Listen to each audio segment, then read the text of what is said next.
네. 작가님, 제가 유튜브 영상을 하나 보다가 굉장히 좀 네. 재미있게 본 게 하나 있는데, 그거 한 번만 더 말씀해 주실 수 있으실까요? 어떤 거요? 월급에 맞는 자동차. 그건 뭐 짤도 많이 돌아다니고 굉장히 네, 좀 그 부분이 있었는데 잘못된 소비 네. 습관 중에 이제 자동차 말씀하시는 거죠. 근데 우리나라 사람들은요, 우리 웅이사님도 잘 아시겠지만 우리 자기 소득 수준보다 한 3단계 위의 차를 탑니다. 그러니까 보통 한 단계 위에 2단계 위에가 아니에요.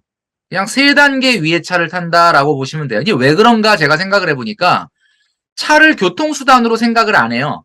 만약에 교통수단으로 생각한다면 내가 이 차에다 쏟아붓는 돈을 교통비라고 생각하겠죠. 그러니까 교통비 좀 절약해야지 이렇게 되는데 우리나라 사람들은 차를 교통수단임과 동시에 뭐라고 생각하죠? 본인의 명함. 명함이라고 생각을 합니다. 네. 그러니까 본인의 명함이라고 생각을 하니까 당연히 어때요? 교통비보다 더 많은 돈을 투자를 하게 되는. 그래서 보통 3단계 위의 차를 타게 되는데 음, 저는 그래서 이 3단계 위의 차를 타는 거를 3단계를 낮춰서 타라라고 말하고 싶진 않아요. 그게 우리나라의 사람들의 어떻게 보면 약간은 그 성향이니까 갑자기 바꿀 수는 없는데 3단계 위의 차를 타는 거는 안 된다. 그건 너무 심하다. 한 단계 정도 위의 정도 차를 타라.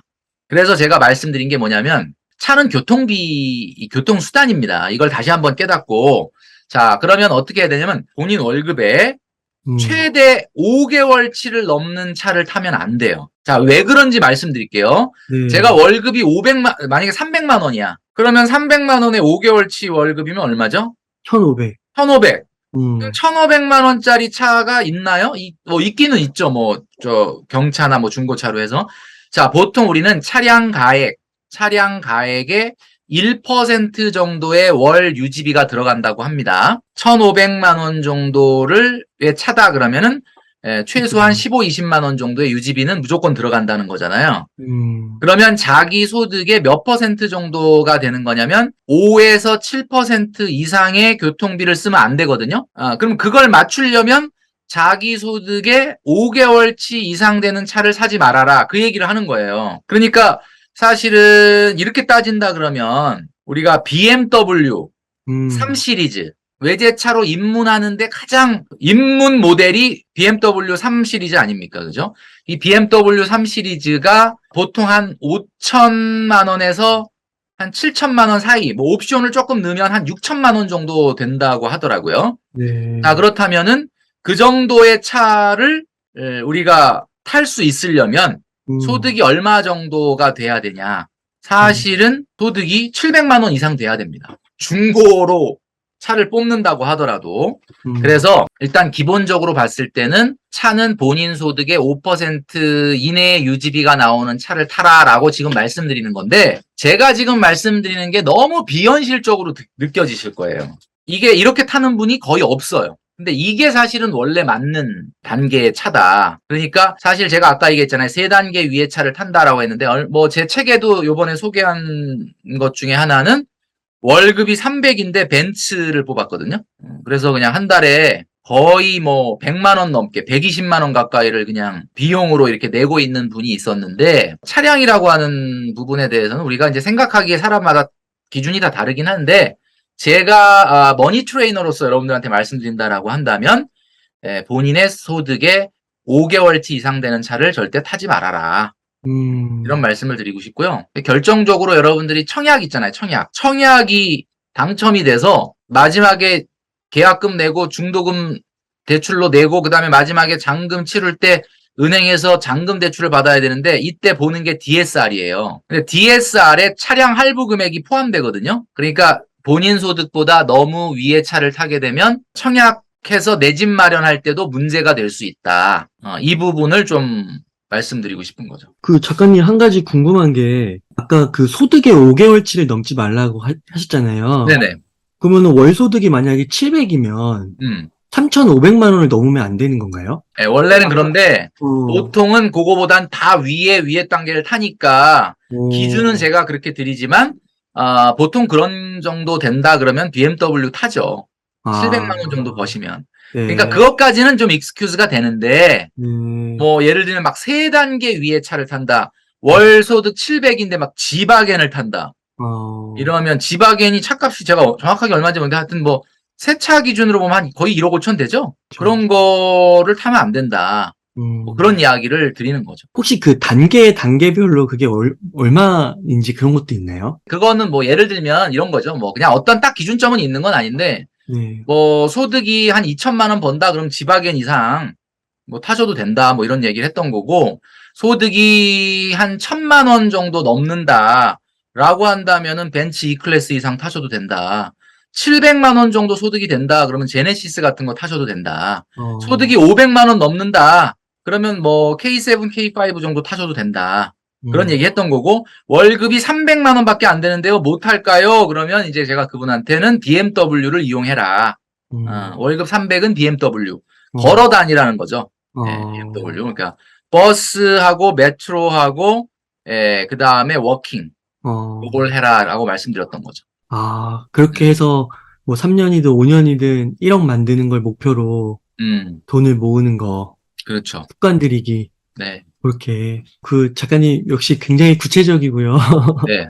구체적으로 지침을 주셔서 굉장히 삶을 돌아보게 되고 아주 구체적으로 반성도 하게 되고 어떻게 네. 하면 좋을지 계획도 세우게 되는 것 같습니다. 네네.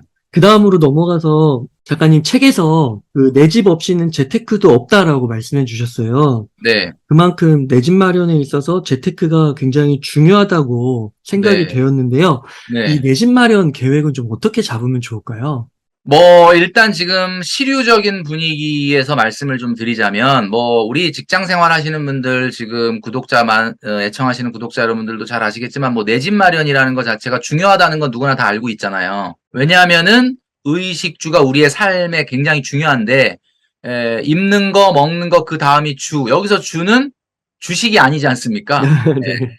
이거는 내 집 마련이잖아요. 그러니까 굉장히 네. 중요하게 다들 알고 계실 거라고 생각을 하는데, 자본주의에서의 인플레이션이 아까도 말씀드렸던 것처럼 자산 가격의 인플레이션과 그 다음에 실물 그리고 임금의 인플레이션이 계속 반복되는 구조다라고 말씀드렸는데, 대한민국은 그런 반복되는 자산 인플레이션 과정 가운데 자산 인플레이션, 그 중에서도 부동산이 가장 많이 올랐었습니다. 네. 그런데 지금 우리는 잠깐 그 아주 오랜 시간 3, 40년 동안 올랐던 그런 부동산 시장 중에서 아주 지금 특이한 경우를 목격을 하고 있는 거예요.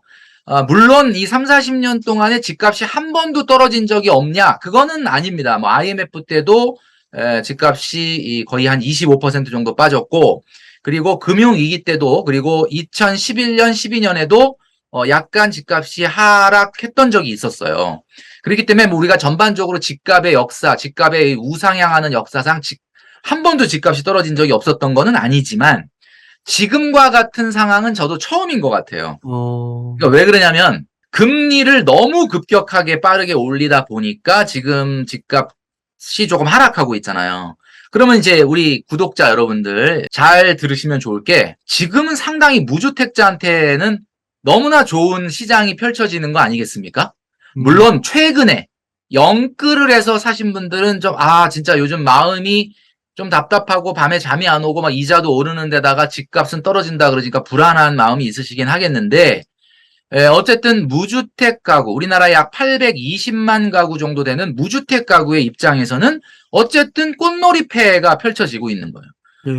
그러니까 당분간 집값은 올라갈 가능성은 좀 희박해 보이지 않습니까? 그렇다면 언제 내가 내 집 마련을 할 것인가 라고 하는 부분에 대한 목표를 지금 한번 잘 다져볼 필요가 있는 시기가 아닌가라는 생각이 드는데, 이제 결론을 말씀드릴게요. 지금 현재 아파트 가격은 우리가 언론 보도를 통해서 듣는 거로는 어느 정도 빠졌다라고 이야기 듣고 있느냐? 이 영상을 보시는 많은 분들한테 꼭 말씀드리고 싶은 것은, 언론에서 말씀하는 하락은 뭐 0.8%, 뭐 1몇 퍼센트 이러면 이게 감이 없지 않습니까? 그러니까 여러분 그렇게 보지 마시고요.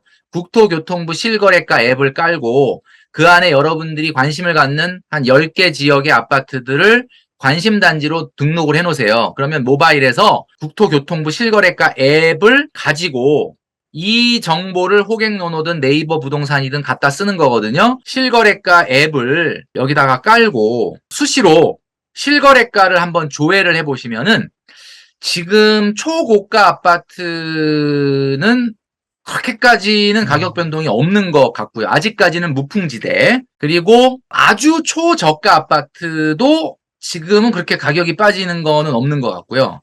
가장 활발하게 그래도 조금 거래가 일어나면서 그래도 가격이 조금 실거래가가 내려가는 구간은 6억에서 9억 사이인 것 같아요. 자, 그럼 여기서 우리가 왜 지금 시점에서 6억에서 9억 사이의 아파트들이 가장 실거래가가 떨어지고 있는지를 생각을 해봐야 되겠죠. 이 이유가 뭘까요? 작년인 2021년, 재작년인 2020년 2년 동안 6억에서 9억 아파트가 가장 많이 올랐기 때문에 그렇습니다. 그러니까 지금은 어떤 시장이냐? 급격하게 금리가 올라가면서 작년, 재작년인 2020년과 21년도에 올라갔던 거를 반납하고 있는 중인 거죠. 그러면 초저가 아파트는 왜 안 떨어지느냐?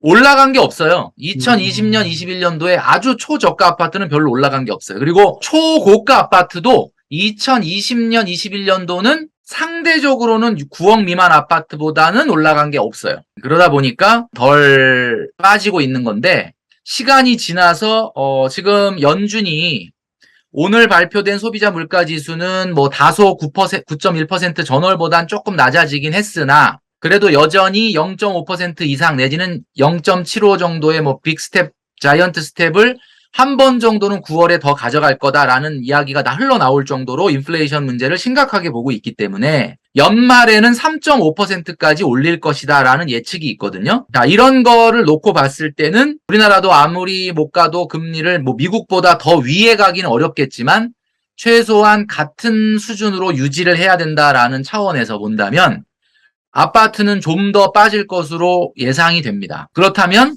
언제까지 하락세가 있을 거냐라고 본다면 저는 20% 정도까지는 빠질 수 있다고 봐요. 작년 말 기준으로 20%면요. 8억짜리 아파트가 6억 4천이 되는 거죠. 1억 6천이 빠져야 되니까. 그 정도까지는 빠지는 시장이 생길 가능성이 있다라고 보고 있습니다.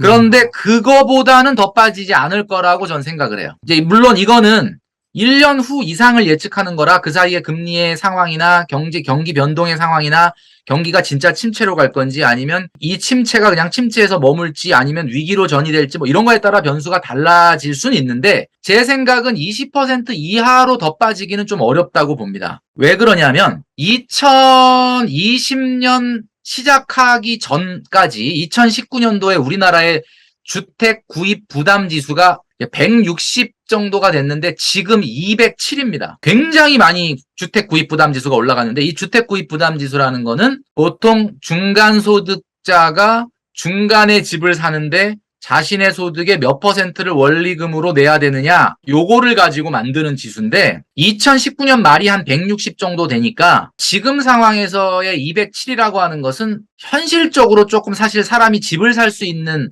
그런 시장은 아닌 거예요. 그래서 160인 시점까지는 떨어질 거라고 보기 때문에 제가 20% 정도를 보고 있는 거고요. 또 하나는 많은 분들이 이제 집값 좀 반토막 좀 나라. 뭐 무주택자들 같은 경우는 좀 절반 가까이 떨어져라 뭐 이렇게 이야기하시는 분도 있는데 사실은 이게 집값이 10%에서 20% 정도 빠지면 우리가 보통 가격 리스크라는 게 생기잖아요. 집주인들은. 그런데 20%보다 더 빠지게 되면요. 이거는 신용 위험이 생길 가능성이 있어요. 우리나라 같은 경우는 전세 세입자들이 있지 않습니까? 그러니까 집값의 20% 이하가 더 빠지게 되는 상황이 만약에 시장이 전개가 된다면 그거는 집을 사고 파는 사람들만의 문제가 아니라 한국 경제 전반적으로 금융권까지 문제가 될 가능성이 있고 요즘 지금 세입자들 중에 전세자금 대출 없는 사람이 없지 않습니까? 그러니까 이것은 사실 만약에 이런 상황이 펼쳐진다면 이거는 경제 전반에 관련된 문제이기 때문에 정부가 개입을 할 수밖에 없는 상황이 올 거고요. 그래서 저는 한 20% 정도 수준에서 실거주자들이라면 매수 시장에 진입을 해보는 것도 좋다라고 보는 거죠. 그리고 당장 돈이 없어서 당장은 내가 매수 시장에 뛰어들지는 못하는 분들 이번 좀 집값 떨어질 때 사고는 싶은데 너무 시드머니가 없어서 진짜 이번 떨어질 때 막 사야 되는데 어떡하지 이런 분들은 이제 뭐 보통 청약 같은 거를 많이 하는데 청약은 좀 당장 돈을 다 내야 되는 게 아니니까 그런데 이제 청약은 좀 주의하셔야 되는 게 아파트 가격이 전반적으로 하락을 하다 보니까 청약에 대한 경쟁률이 굉장히 지금 떨어지다 보니까 미분양이 나타나는 것도 있고 청약을 통해서 분양받는 게 과연 메릿이 있냐, 뭔가 프리미엄을 먹을 수 있느냐라는 회의감들이 시장에 가득하기 때문에 지금 상황에서는 뭐 예를 들면 이런 거 있잖아요. 엊그제 마감한 성남 금토지구 뭐 이런데 판교 옆에 이런 거는 확실하니까 아무리 지금 시장이 이래도 그건 청약을 넣어야 되겠지만 애매한 거 있지 않습니까? 왜 보면 야 이거 내가 당첨돼서 이게 과연 시세 차익이 날까? 앞으로 이게 가격이 주변보다 오를까? 막 이런 거 헷갈리는 건 안 하는 게 좋아요. 지금 상황은 작년하고는 분위기가 많이 다릅니다. 그러니까 청약은 어떻게 해라? 확실하게 인기 지역, 물론 확실하게 인기 지역은 경쟁률이 이런 상황에서도 높겠지만 그래도 확실하게 인기 입지는 하시되 그렇지 않은 곳은 하지 말고 스킵을 해야 됩니다. 지금은. 그리고 실거주자들 같은 경우는 제가 아까 예상을 했던 것처럼 지금보다 한 10% 정도는 더 가격이 하락할 가능성이 충분히 보이는 시장이니까 매수자 우위 시장이잖아요. 한 20% 정도 빠지는 시점 주변에서 실수요자라면 매수를 하는 것도 뭐 좋은 방법이 아니겠느냐. 저는 이제 그런 생각을 합니다. 그러면 그 책에서 싸게 집 사는 세 가지 방법을 적어주셨잖아요. 네네네. 그러면 그 중에 하나가 좀 확실한 지역에 청약을 네. 넣는 게 포함이 되는 걸까요? 그렇죠. 집을 디스카운트해서 사는 방법은 세 가지가 있는데 하나가 청약이고 그 다음이 경매고 그 다음이 금매입니다. 자, 그런데 청약, 경매, 금매 여러분들 다 관심 있는 단어들이죠. 청약은 제가 좀 전에 말씀드렸던 것처럼 작년과 재작년만 하더라도 집값이 너무 빨리 올라가니까 아무거나 당첨이 돼도 돈 벌 것이다 라고 생각을 해서 사람들이 많이 열심히 했어요. 근데 지금 이제 올해 들어와서 보니까 이제 아무거나 돼서는 안 되는 거죠. 안 되잖아요. 그러니까 스트라이크 존을 굉장히 좁혀서 인기 있지만 조금 당첨 확률이 떨어지더라도 해봐라.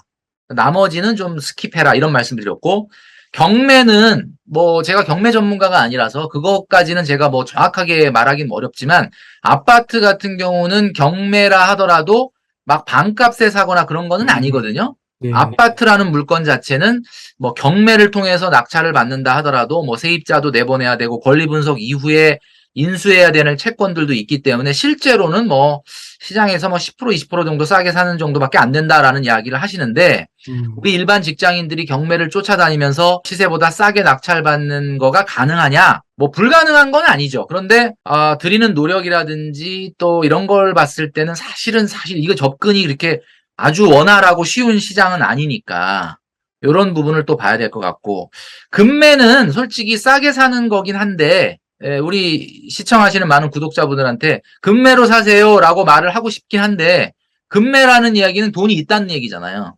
10억짜리 아파트를 금매로 사면 9억에 사는 거잖아요. 뭐 아니면 8억 5천에 사는 거고.